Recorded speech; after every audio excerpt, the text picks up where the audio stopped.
আসসালামু আলাইকুম পঞ্চম শ্রেণীর শিক্ষার্থী বন্ধুরা, আজ আমি তোমাদেরকে দেখাবো পৃষ্ঠা 37।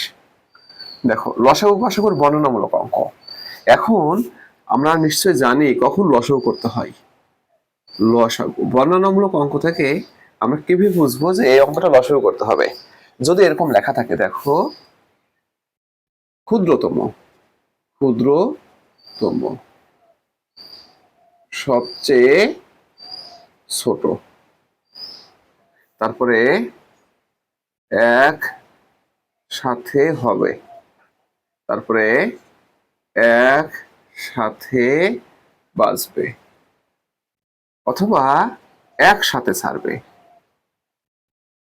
ছাড়বে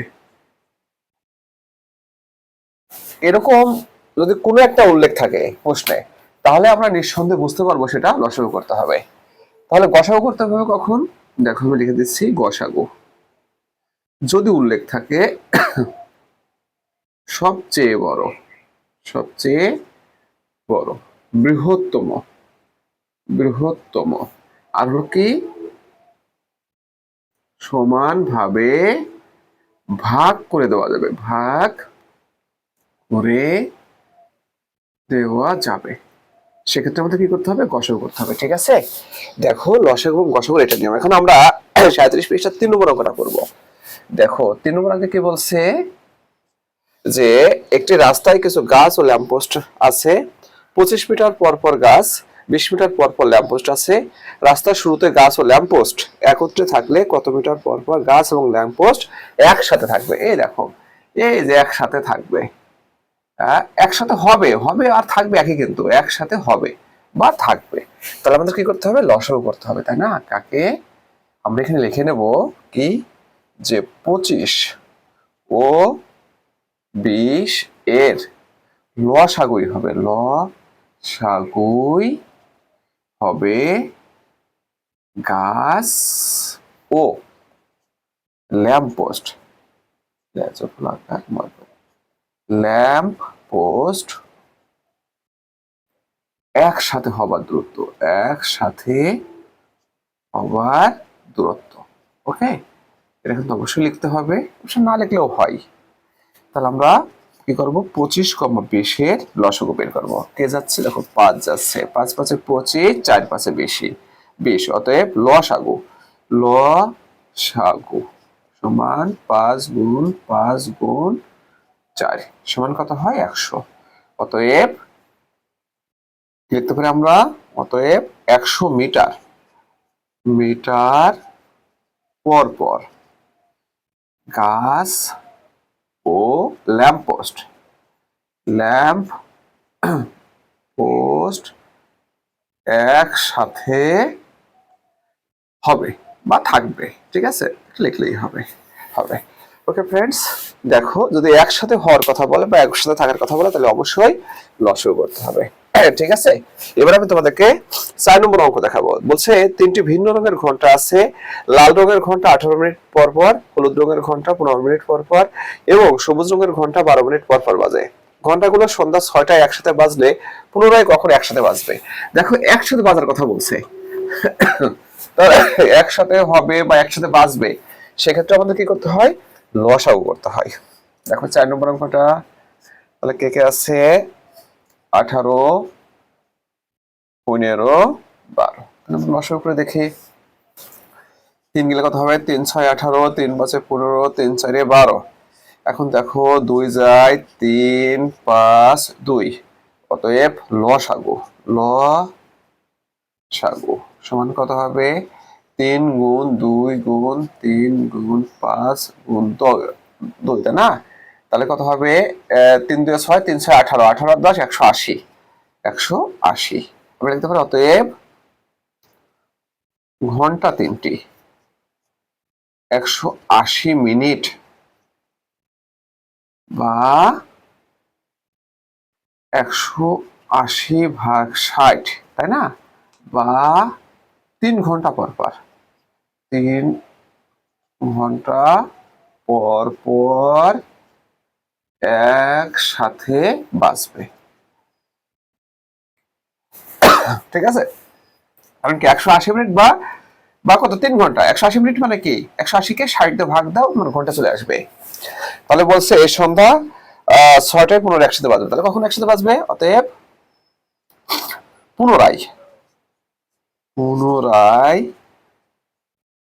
একসাথে বাজবে বাজবে 6 যোগ 3 তাই।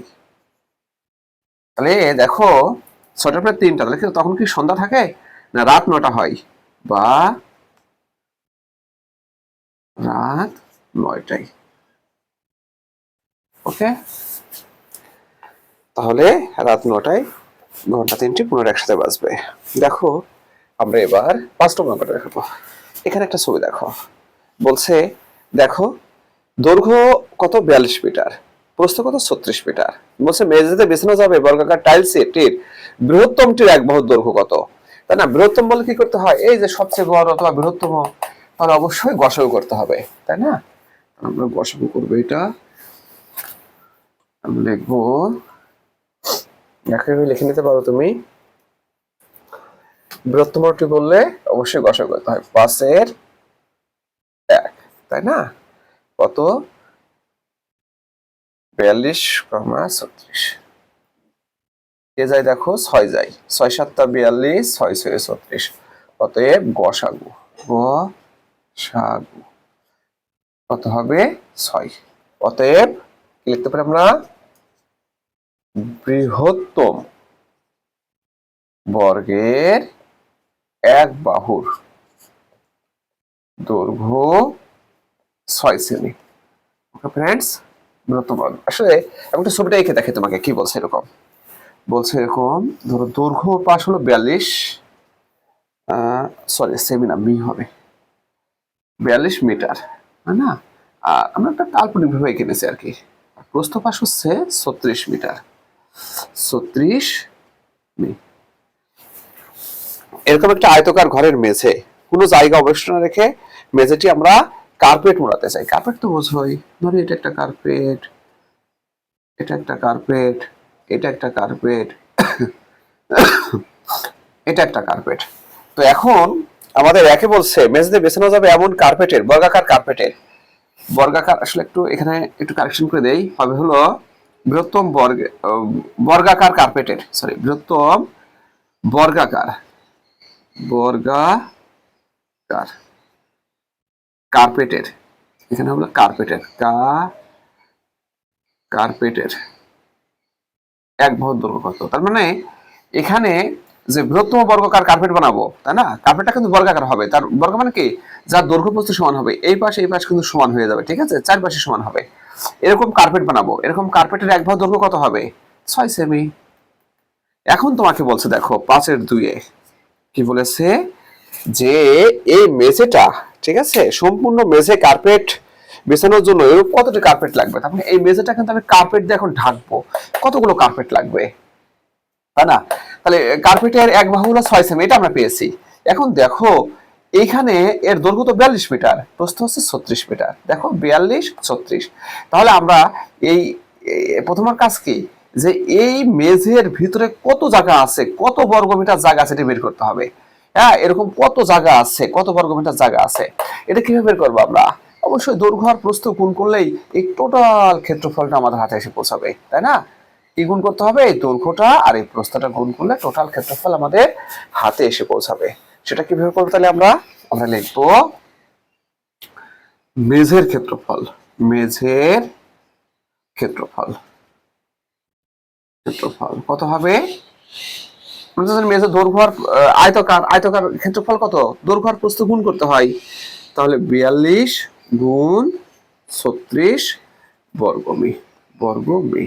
ওকে, তাহলে আমরা 42 আর 36 গুণ করে দেখি, 42, 36, 6 দিয়ে 12, 2 হাতে 1, 4 24 এর 25, 0, 3 2 6, 3 4 12, তাই তো, 3 2 6, 3 4 12, তাহলে কত হবে 2 0 5 1 1502, 1502 বর্গমি। এখন আমাদের কি লাগবে, যে এর এক একটা কার্পেট কতটুকু জায়গা দখল করে, তাই না, এর এক একটা কার্পেট কতটুকু জায়গা দখল করে, অর্থাৎ এই কার্পেটের ক্ষেত্রফল বের করতে হবে। কার্পেটটা তো বর্গাকার, তাহলে বর্গের ক্ষেত্রফল কি? বাহু গুণ বাহু, তাই না? বর্গের ক্ষেত্রফল আমরা লিখতে পারি কার্পেটের ক্ষেত্রফল কত হবে? 6 গুণন 6 বর্গমি। কেন? কারণ কার্পেটটা হচ্ছে বর্গাকার, 636 বর্গমি। এখন দেখো আমরা কি করতে পারি, এক একটা কার্পেট 36 বর্গমিটার জায়গা দখল করবে। তাহলে আমরা যদি এটাকে ভাগ দেই তাহলে বোঝা যাবে যে এখানে মোট কতগুলো কার্পেট আছে লাগবে, সেটা বেরিয়ে চলে আসবে, তাই না? তাহলে লিখতে পারি কার্পেট প্রয়োজন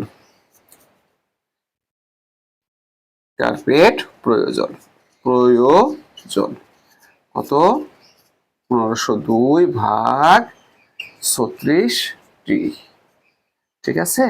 36টি। তাহলে আমরা ভাগ করে দেখি, এখানে 36 দিয়ে কয়বার যাবে আমাদের? 4 বার নিয়ে দেখি আমরা। 4 ছক 24 4 হাতে কত? 2, 3 4 12 2 14, লেখার মতো 6 থাকে। হ্যাঁ, ভুল হলো কোথাও? 4 ছক 24 4 হাতে কত থাকে? 2 থাকে, 3 4 12 2 14। হ্যাঁ, তারপরে এখানে কি আমাদের গুণে ভুল গেছে কিনা দেখে নেই। কত? 6 দুগুণা 12 2 হাতে 1, তারপরে 4 ছক 24 আর 25, এখানে হলো 0, 3 দুগুণা 6, 3 4 12। তাহলে ও দুঃখিত, এখানে দেখো 5 আর 6 যোগ করলে কত হয়? 11 আর 1 হয়, এখানে 1 হবে, ঠিক আছে? এখানে একটু ভুল গেছে কোনায়। তোমাদের কত হয়? 7 হাতে 2, 36 2 32, 72, ঠিক আছে? তাহলে কতটা লাগবে? 42টি কার্পেট প্রয়োজন। অর্থাৎ 42টা কার্পেট হলে পরে এই টোটাল ক্ষেত্রফলটি কি হয়ে যাবে? কার্পেট দিয়ে মোড়ানো যাবে। ওকে ফ্রেন্ডস, তারপর আমি তোমাদেরকে দেখাচ্ছি পরের অঙ্কটাই বলছে যে 10 জন শিক্ষার্থী আছে, 42টি কলা, তারপরে 84টি বিস্কুট এবং 105টি চকলেট কোনো অবশিষ্ট না রেখে সমানভাবে ভাগ করে দেওয়া হলো। দেখো, এই যে বলছে ভাগ করে দেওয়া হলো, তাহলে অবশ্যই কি করতে হবে? গসাগু করতে হবে। ভাগ করে দেওয়ার কথা বলে গসাগু করতে হয়। কত? 42 84 আর কত? 105। ফ্রেন্ডস, কতবার যায় দেখো? 7 বার যায়, 6 7 42, 7 বারং 84, 15। এখন কয়বার যাবে? 3 বার যাবে, 3 দুগুণা 6, 3 4 12, 3 5 15। অতএব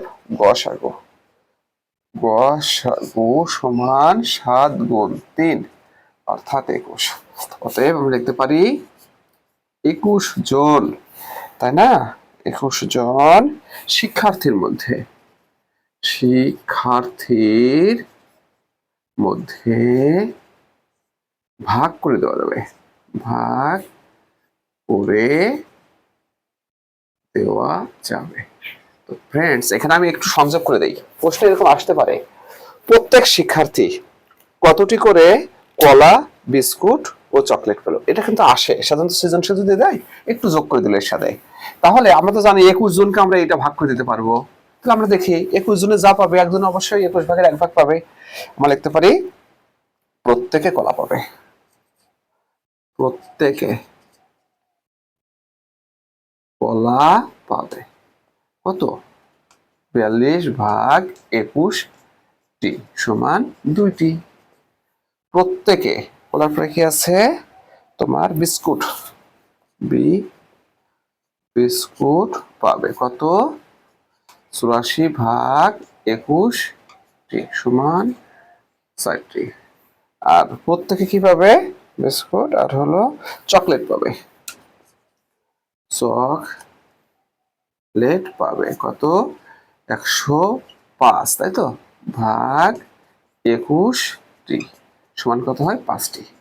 ওকে ফ্রেন্ডস, এটুকু আমি কিন্তু বর্ধিত করে দিলাম। প্রশ্ন আসতে পারে এটুকু, যে প্রত্যেকে কতটি কলা, বিস্কিট ও চকলেট পাবে। যদি আসে আমরা এভাবে করে দেবো আর কি। আমরা তো জানি যে 21 জনের মধ্যে ভাগ করে দেবো আমরা, তাই না? তাহলে 21 দিয়ে ভাগ করে বাড়াই আসবে, 21 দিয়ে ভাগ দেবো, 21 দিয়ে ভাগ দেবো, তাহলে প্রত্যেকে কয়টা পাবে সেটাও বেরোয় আসবে। তো সবাইকে অসংখ্য ধন্যবাদ।